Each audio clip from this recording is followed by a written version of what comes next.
Bago naman magabi, minsan kasi noon ang nangyayari sa akin. Pagdating ng hapon, doon lagi sumasama yung pakiramdam ko. Pero buong araw masama talaga ang pakiramdam ko. Pero mayroon talagang hapon na grabe talaga yung sama. Yung parang tipong nagpapatakbo ako sa ospital kahit gabi na mga ganun. Mahirap po yun. Nagpapatakbo ako sa ospital, paiarap ko kasi sobrang sama ng pakiramdam mga ganun.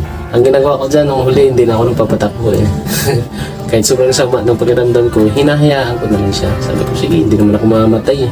Tingnan mo, nagiging okay lang ang pakiramdam ko. Ganun lang. Basta lagi lang i-relax yung isip ninyo.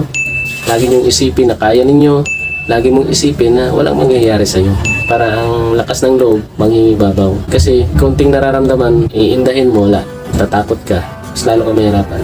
Ako nga, parang mamatay na talaga. Sabi ko, ay, hindi ako magpapatakbo sa ospital. Ilang beses na nangyari sa akin to eh. Nanayaan ko na lang, sige lang, tuloy lang ako sa ginagawa ko. Diba, ganun lang. Tapos, pag sumumpong naman ulit, ganun na naman ang iniisip ko. Basta ako, kaya ko